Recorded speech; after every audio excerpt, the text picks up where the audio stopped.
Hello.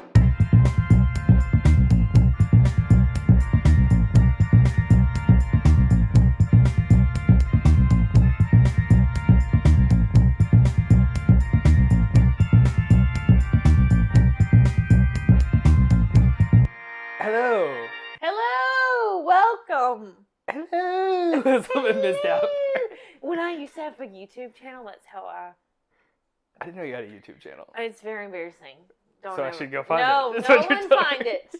It's very embarrassing.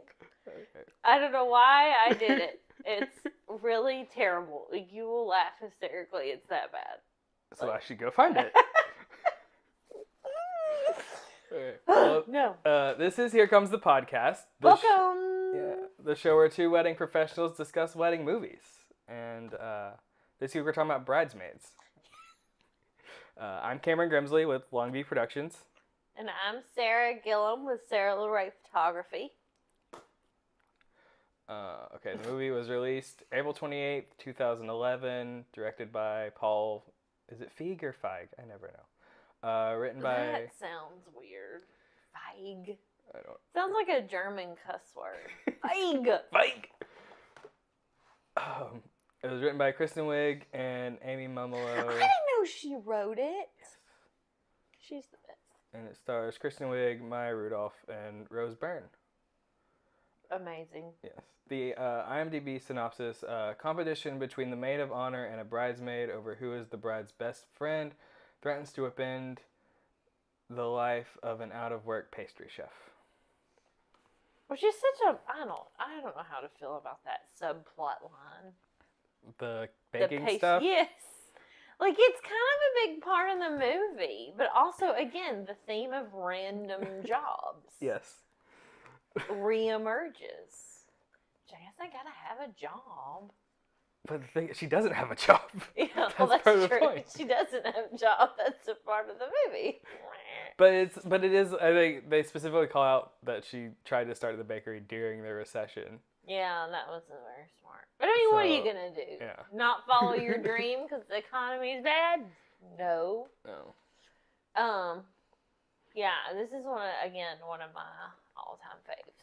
Yes. For It's very funny. I hadn't seen it in a long time until I rewatched it for this. This was one of those movies I saw it. I don't see a lot of movies in the theater, but I went with a girlfriend to see this in the theater because we had heard it was really good. Mm-hmm. And it was one of those movies. There are two movies that I can say that I saw in a theater, and I was obnoxiously loud laughing and crying and like missed most of the movie because I was laughing. And that is Bridesmaids, which I feel like is respectable. Yes. The other one is Finding Nemo. Like, I just thought that movie, I don't know. I mean, people probably thought I was high. I don't know. But I thought that movie was funny. So anyway. It's funny. I don't know if it's that funny. I think I started laughing at myself, laughing so much. Okay. I've done that before. Yeah. Anyway. So, yeah. All-time fave. Cry. I cried. I cried laughing so much in this movie. I think Melissa McCarthy definitely steals the show. Her It is and her Kristen movie. Wiig, though. Kristen Wiig, the airplane scene Yes. is classic. Like, I still will be like, help me, I'm poor. Like, this very quotable scene. That's true. Like, sometimes I'll be like, I'm opening this curtain because civil rights. Or every time I get on a plane, ever since I've seen that movie, I've been like, there's a colonial woman on the wing! There's something that they're not telling us! I wonder how much of that is improv. This was produced by Judd Apatow. Yeah. So, and Paul Feig worked with him on Freaks and Geeks, too. So, like, I think he comes from that school as well. So I bet a lot of it. Yeah, I'm sure. There's a lot of scenes between, like, Kristen Wiig and Maya Rudolph that it's just so cute. Yeah. Like, I feel like a lot of those scenes you can be like, I think that, like, they're legit friends. Like, it looks like they're just, like, it does. hanging out. Did they overlap on SNL? I can't remember. They did, for Okay. sure. Yeah. Okay. For sure. Like, you can So tell. yeah, they have that bond, Mm-hmm. and yeah, they like their chemistry together is perfect. Yes. It's perfect for the premise of the movie and everything. Like, they're super sweet, and I love it. There's an extended scene with Kristen I've seen online of, like, Kristen Wiig, like, when she's not doing well, and she's, like, with that teenage girl in the jewelry shop. I think it was, like, a blooper reel or, like, an extended cut or something where it just goes on and on and on and on. And she calls her, "See you next Tuesday." Yes. It's pretty good. Which I was impressed. Like, I wonder how much of that was improv, because whoever that actress was like holding her own against Wiig, like giving it right back to her. Somebody needs to make sure she gets a job, but on SNL or something. That little actress, because I thought she was pretty good. Because if a lot of that was improv and she just like kept giving it back to her, that was pretty amazing. So, what's your favorite scene? See, that's hard. That's hard for this movie. Like, probably if I had to pick one, maybe the airplane scene. But really anything with either the airplane scene, probably the airplane scene in general, but not just Kristen Wiig's parts, like the parts with Melissa McCarthy. With the air marshal? She's like, "You're telling me I cannot get this in my butt." Like, she's holding the iPhone and I can put this in my butt right now. You don't believe, like, and then when she puts her leg up and she's like, "You feel the steam coming off of that thing?" I'm like, "Oh my god, this is hysterical." And the part with which is at the end of the movie, but with the puppies. Oh, and she's got like 9 of them. And she's like, "I may have overestimated." Yeah. And I like that part too, where she's like, she gives her the pill, and then Kristen's character comes to the front of first class, and she's like, "I'm feeling a lot better." She's like, "Yeah, when we get to the hotel," like, she says something about, I don't know, like, "Oh, I have reservations, or I have something that we can do." Kristen's character goes, "Oh, you do?" Just so, it's fantastic. Everything about it. It's gotta be the airplane scene. But in every character, and like even the little thing with the what are their names? The Aaron from The Office and the girl from Reno 911. Ellie Kemper and Wendy McCliven, something like You're that. so much better at that than I am. I'm not, like, unless it's like a huge star, I do not know people's names at all. Josh is even worse. Yeah, Wendy McClendon Covey is her name. She's great. Yeah. I like her. She's hilarious. But even their little scene where she like grabs her, "You are beautiful. You smell like sunshine." Oh, that's great. Yeah, What's your favorite part? Either the airplane, the dueling toasts. Yeah. Is very funny. That was pretty good. But it was also one of those things, like, I have, like, anytime there's awkward situations or where characters will get embarrassed in movies, it freaks me out and I cringe and I, fast forward. Cringy. It's one of those kind of, I know, because The Office actually has a lot of that, and I like that as a show. Yeah. But there are times where I just have to be like, no, I can't do this anymore. Yeah, there's a whole subreddit. Like, there's a Dunder Mifflin subreddit, and a lot of times people will post things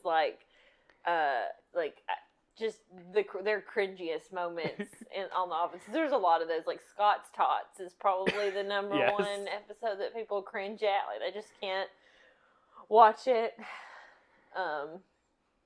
I feel like the British Office was even worse about moments like that. Yes. And I can't. British humor in general is all about the cringe. All of the British Office, yeah. Anyway, so yeah, there's some cringe factor. I really like the relationship in this movie between the cop guy. It's sweet. It's sweet. I really like him. Chris O'Dowd is the actor. I don't remember his character's name. Which I did see some trivia about the movie online that originally it was supposed to be an American, and he tried to do an American accent, and they everybody rubbish. Everybody just agrees, no, your real accent's just so much better. Just do it that way. Yeah. And he's funnier, I think, because of that too. Yeah, I think his that's accent plays into the comedy of it. What else was I gonna say? All right, the dress fitting. Oh my god. This is, I swear, like, sometimes if I feel like I'm gonna poop my pants, I'll just be like, this is happening. This is happening. You're just doing it. That's the great, like, that whole scene. Oh my god. It's coming out of me like lava. And Kristen Wiig is not going to admit that she's sick, and she's just, like, sweating. Like, dripping off of her. I'm fine. Yeah. And it's crazy, like, the appointment only thing, too. Like, that was kind of cringy when she thought that she was just going to get in there without an appointment. Which is legit. Like, most, like, even places that aren't super high-end, or you have to have an appointment, you know, because they're just boutiques. They don't have people there all the time. Yeah, the idea of just walking into a dress shop and be like, yeah, we just want to pick out some dresses right now. Yeah, that's not, I mean, like I said, there are some dresses that, there are some dress shops that you can do that, but most boutiques, you cannot do that. So, anyway, that is a bit of real life, for sure. And, you know, this movie speaks to, if you have enough money, you can make anything happen. Yeah, absolutely. Because they do just get to walk right in. Yeah. Because of Rose Byrne and all that. Yeah. And just in general, like the insane things that they have and do. Which, by the way, I thought was a funny, interesting choice when they have the shower and, like, people, like, ride horses. Like, the parting gift is a puppy. Yeah, it's just, like, so ostentatious. Like, it's just so ridiculous. Everything about it, but it's funny. But I think, like, that's obviously a heightened example for comedy, but that can be a thing with weddings when you have, like, if some people are doing better than others in the bridal party and you want to plan all this kind of stuff. Well, and that's something I think that people, like, that is a legit, like, it does shed light on a legit problem. Yeah. Like, you are asking a lot of people, you know, when you ask them to be a part of your bridal party and the dress you pick out and everything. Right, because when I was the best man, like, I had to rent my suit, but a lot of the bridesmaids and stuff, they had to buy their dresses. Yeah. So, like, that's a whole thing. And the dresses can be anywhere from $50, $60 to $400 or $500. Like, it just, and the odds of you, like, wearing that dress again are, I really like what a lot of brides are doing now, where it's like a mix and match kind of thing. Like, where they're not all the exact same dress. And they're not like bridesmaids dresses. Right. Like, they have, like, the same color, but it's something that you would want to wear. Because, I mean, the other thing is, if it's a floor-length gown, if you are a even upper middle class individual, there are few events as an adult that you're going to go to that it is appropriate to wear something that formal. Absolutely. So, it's kind of like, even if it is a dress you like, you're never going to wear it again. Yeah. So. I've seen it a lot. I think they're called, like, wrap dresses or something, where it's like, they're, like, the color matches, but you can do different styles of the straps and the way that all goes. Mm-hmm. Like, I don't know the details of that because I don't know dresses. It can be very complicated. But that's interesting, too, because, like, that way, like, they are sort of the same style and match, but it allows each bridesmaid to do, like, whatever they like for their style or for their body type or whatever. Yeah. It's a thing, for sure. But I really like it when brides do something a little bit different, especially with the bridesmaid dresses. But yeah, and, like, the bachelor party and, like, traveling, like, it's more than just the dress, you know, if it's out of town, if it's a destination wedding, or they want to go out of town for the bachelorette party and like in this movie, Kristen Wiig's character, like, let's just go to a cabin, and everyone's like, no, Vegas. We have to go to Vegas. Okay. Because Ellie Kemper wants to see Chris Angel.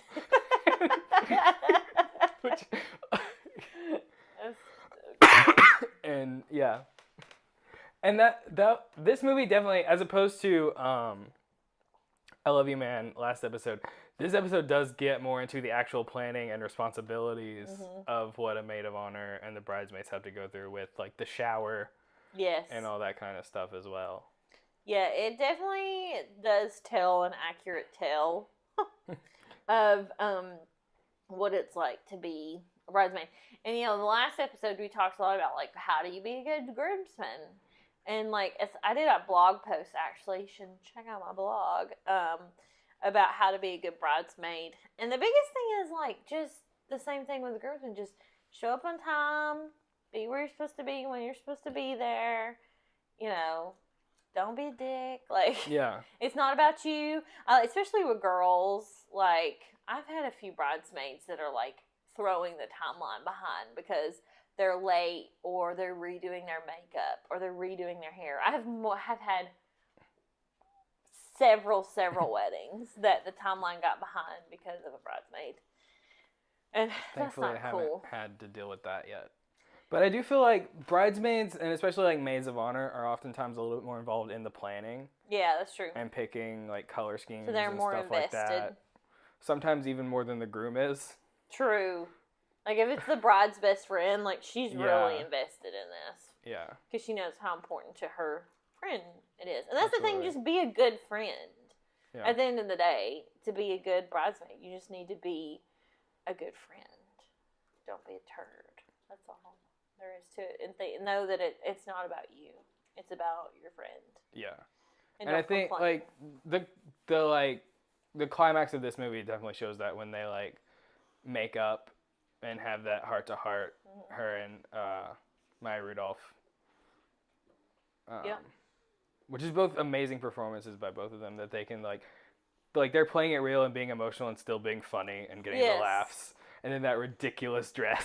Oh my god. The designer dress. That dress. With the thing over the eye and she looked like a frou-frou peacock. Like a white Donald Duck turned inside out. That's what she looked like. It was crazy. Like the Stay Puft Marshmallow Man a little bit. Like it was. But that goes to show, like designer dresses is... You don't always get what you pay for. No. Sometimes. I mean, I've seen... I don't know. I haven't had any dress mishaps that I can recall, really. I've had dresses that wouldn't zip. I've had a few of those. I've had dresses get stepped on and dresses get, dirty, or the dress gets, I've had stepped on and dirty, but not before the wedding. Yeah. And most of the time the bride was like... that the bride, like, it was a struggle to get them in that dress. Like, it was like, oh God, what are we going to do? I've had a couple of close calls, but they got in and we're fine. Yeah. I've never had them not make it work. Yeah. But it's definitely been a close call for sure. Oh, and the, when Lillian just sort of disappears and no one can find her. Have you ever had any experiences like that? I'm trying to think. Oh, where nobody knew, like she was freaking out. Yeah, where the bride went. No, not that I know. Well, I've not had where we couldn't find the bride. Well, maybe I have actually. Yeah, I have had that happen actually. But it was at the reception. It wasn't before the ceremony. Yeah, that's not as scary. I've had 2 brides disappear on me and come back to reception in different outfits. Like, not tell me that they were going to change. I've had brides do that. Which I, would like a heads up about that. Because I like to often pull my couples out of their reception for, 5 or 10 minutes. Yeah. To get some, dramatic nighttime, shots or whatever. Absolutely. Not for very long at all. I usually get it, all the lighting and everything set up before I bring them out there. So it's, literally, stand here, do this, click, click, click. Okay, go back to your party, super fast. So when they change on me without telling me, I'm like, okay, guess we're not doing that now. Yeah, I've had brides change to, for easier dancing and stuff like that. Oh, yeah. But I had one bride, she was, I really loved this bride. She lives in Florida now. But she came out in a white tutu. It was fantastic. She was so much fun. In a leotard and a white tutu. That's She was a lot of awesome. fun. I liked her a lot. The first wedding I ever filmed. There was they had the doors closed before the bride, and she was like standing outside and then would walk into the venue, and I guess they just didn't hear the music cue, but it felt like 10 minutes. I'm sure it wasn't. And then they're just playing the music and she's not coming, and we're all just like How do you feel? and me being the extreme newbie being like, okay, what the hell do I do here? What's happening? Do you ever feel like the whole like announcement of the bridal party is just dumb? It's a bit outdated. It's outdated and it's just awkward. Especially because nowadays, most of the time, the wedding is at the same place as the reception. Yeah. I sort of get it That's if you're going to a point. second venue. That's a good point. But when they're at the same place, I don't understand it. Yeah, that's a good point. I never thought about it like that before, but you're right. You're just withholding food from people. Yeah. It was definitely, I don't know. I just feel like it's always awkward and anticlimactic. Yeah. You know? Especially because most of the time it leads into the first dance. Yeah. Which is good. But then sometimes they just announce them and then people just keep doing whatever and the couple eats before they dance. And that's when I really don't get it. I like it when they announce the couple. I just don't get it when there's 15 members of the bridal party and everybody gets announced to their own song. And it's like, okay, this is a little much. I've never had to do it like everybody gets their own song. Oh, I've had a few of those. Wow. It's not the whole song, you know, it's a clip, but still. That's a lot of production. Yeah, it's a lot. For... especially when it's like a 60-person wedding. Oh God, yeah. You know, it's like, yay. And I've had it where it's like they'll announce like parents and stuff too, who I guess technically are in the wedding party. Oh yeah. But not really. It's just everybody wants their moment. Yeah. You know. Which I get, you know. But I think it's weird. Anyway. Okay, but I do actually have I don't have a bride disappearing story. I had a wedding where the groom just got in his truck and drove off for an hour. Did it delay things? No, he was back in plenty of time, but it was one of those things where like everyone was worried about where's he going, what's he doing, when is he gonna be back, and the only one not stressed or worried about it was the bride. Because she like knew. She was like, he'll be back. It's fine. They had known each other since like 8th grade, so she knew how he processed things. Yeah. I guess. But I think like it was just, you know, stressful day. He needed to like vent and be by himself. Yeah. And so everyone else, like, including, like, his parents were like, is he going to be back in time? What is happening? Including his parents, like, oh. Yeah, I would be nervous if the parents were nervous. Yeah. And that's always an interesting thing, because I just work here. But, I just work here. So you don't know, like, you don't want to overstep your bounds, but you're also like, I feel like I'm overly invested in the weddings I do sometimes. Like, I really, really want everything to go well and off without a hitch. And so I get stressed out. Yeah. I try not to let that show. Like, I'm just trying to be bubbly and happy and cheerful and keep things rolling and keep them together. But internally, I'm like, oh my God. You know, like, yeah. like just a bundle. Somebody asked me recently, because I was like, I don't really get anxious a lot at all. Like, I don't have anxiety for the most part. Lucky. Yeah. And so, but I was like, but you know, somebody said, well, when do you get anxious? And I was like, weddings.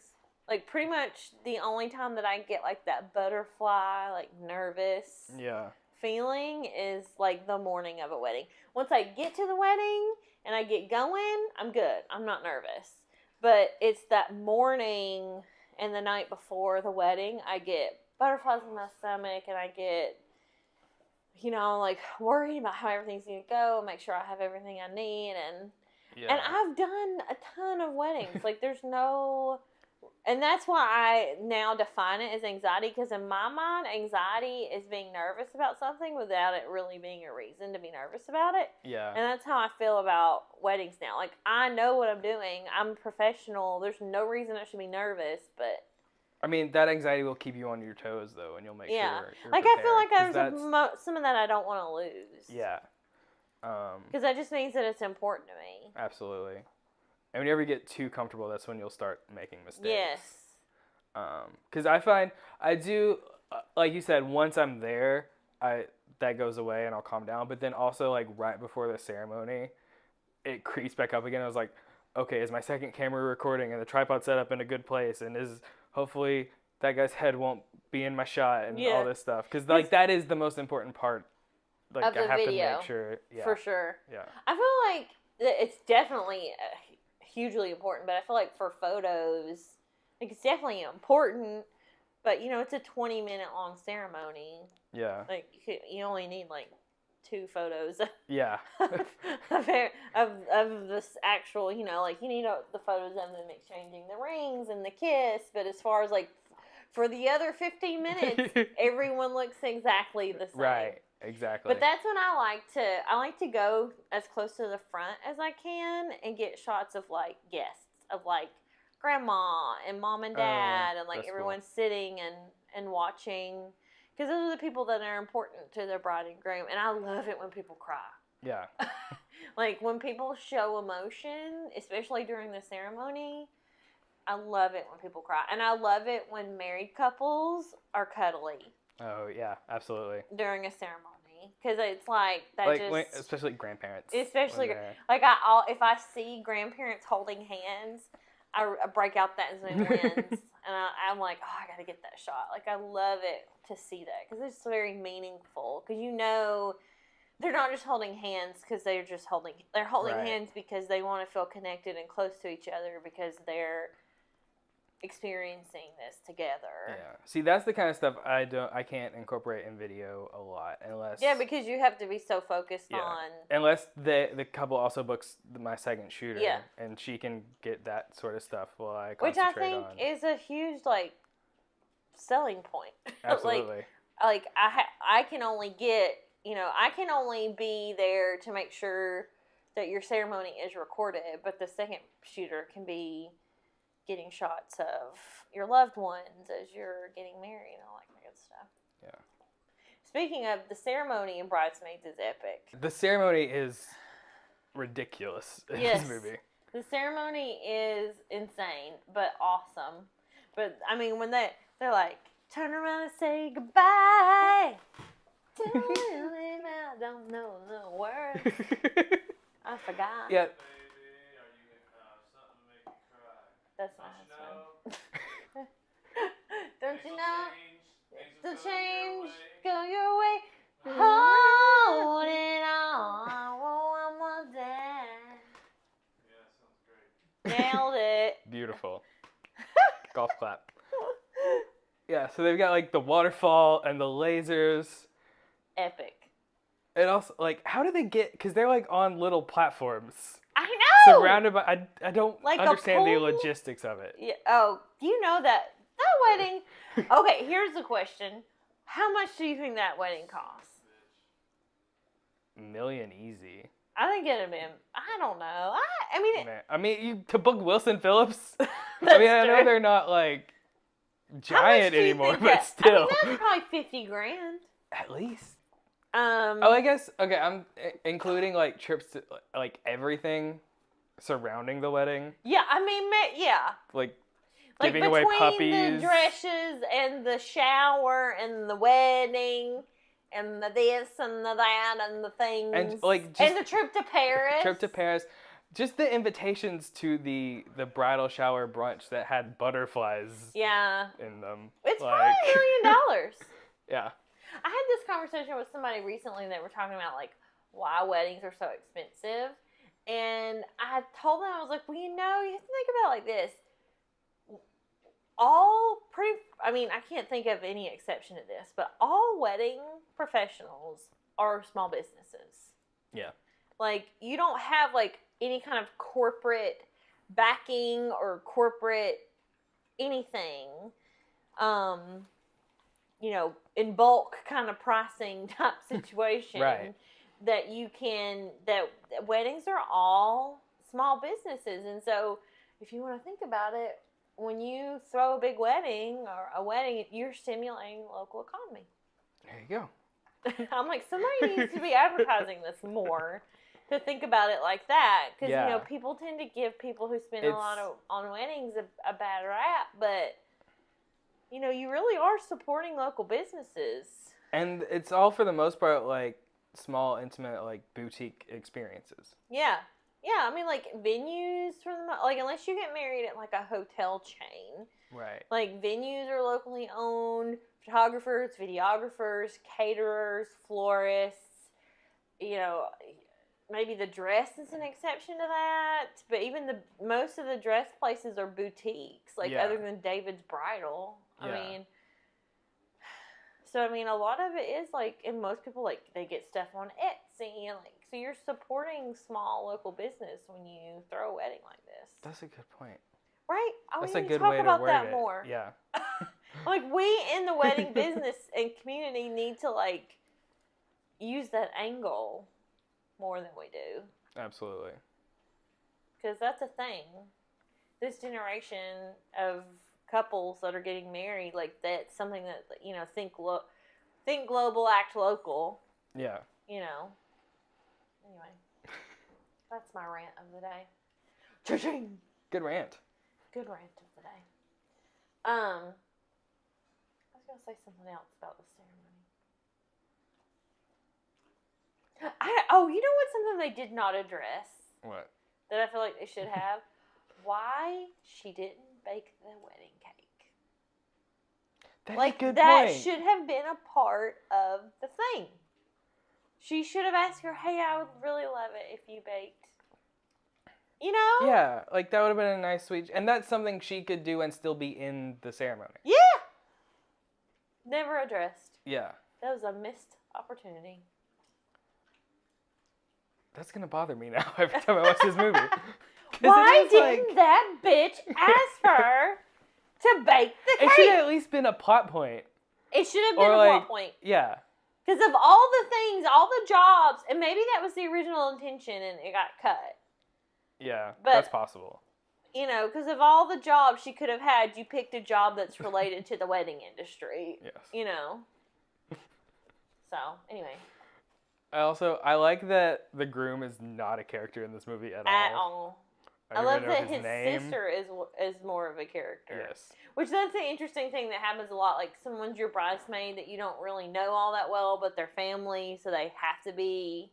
Yeah. Which, you know what's a new trend and a new thing is not letting gender dictate. Like, because, say,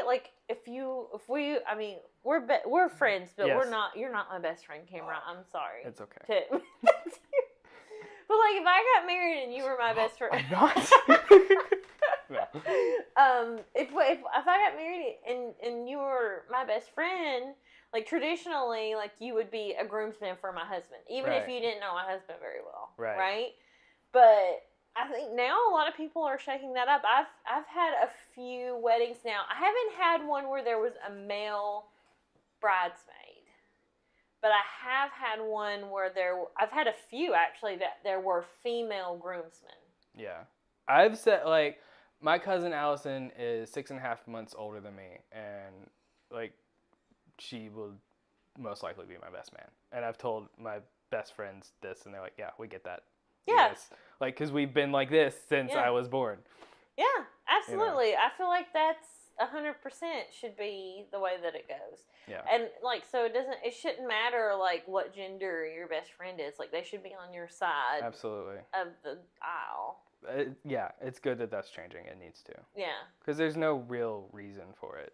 It's just tradition. There's a lot of traditions in weddings that are kind of weird and dumb. Yeah. I'm glad to see this new generation of people are sort of like, no, we're not doing that. That's really stupid, and just kind of doing their own thing. All right. Any other final thoughts? I don't think so.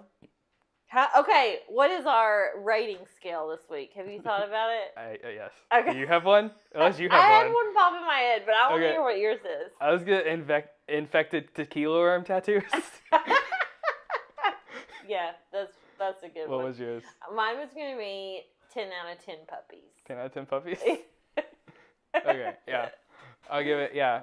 I think for me this is a 9 out of 10 infected tequila worm tattoos. Which we didn't even talk about. Rebel Wilson is in this movie. Oh, yes! And she's as the roommate's sister. And that is so weird. They're so weird. That whole dynamic is so weird and awesome. They're hilarious. She needs to pay rent. I don't think she does. Like, it's just basically like, no. It's like, we think it's weird that brother and sister live together but with a roommate, so now we're just going to live together alone. Yeah, that's, yeah, I forgot about that part. Anyway. Yes. Okay. Okay, so I'm Cameron Grimsley, and longviewproductions.net is my website, at longviewpro on Instagram, and you can email the podcast at herecomesthepodcast@gmail.com. Please send any questions, comments. Please subscribe and rate and review us and all that good stuff. Yes, and if you review us, we will read it. Yeah. We'll read it on the podcast. We are banking a lot of these, so if you have left a review, we will see it and get to it eventually. Yes. We're sorry because should we give away the movie magic? Oh, we just changed. We changed shirts. Yeah, we're recording 3 of these at one time. Surprise blown. Way to go. We can edit that out if we want to. Yeah. So yeah, I'm Sarah Gillen with Sarah LeRae Photography in Chattanooga, Tennessee. I guess we should mention that as well. We are in Chattanooga. Yeah. But I'll travel. Yeah, me too. I don't think you have that accent. Do you have an accent? Not really. I can't hear it because mine is so thick. Yeah. I can't hear subtle People accents. not from the South tell me I have a Southern accent, but people in the South don't think I have an accent. Even Southern people think I have an accent. They're like, holy It comes out more when I've been drinking, actually. Oh, that's it. Oh, we need to make that happen. Oh, should we do a drunk episode? Should. Oh, we need to pick a movie and then, like, record us, like, getting drunk and watching the movie and talking about it. Like every time something happens. Yeah. We take a shot. Pick a movie and that has a drinking game associated with it. Yeah, somebody send that to us. Yes. We'll do it. That's a good idea. That'd be fun little mix it up. Yes. Type thing. Oh, and next episode we'll be talking about my best friend's wedding. Yeah! Oh, I'm excited for that one. Can you tell? Yes. That's a good one. I think that's all the info we need to get out there. Oh, yeah, we rambled a little bit. That's okay. We got all the plugs. We said next episode, we're all good. Okay. So, this has been Here Comes the Podcast, and we will see you there or see you on another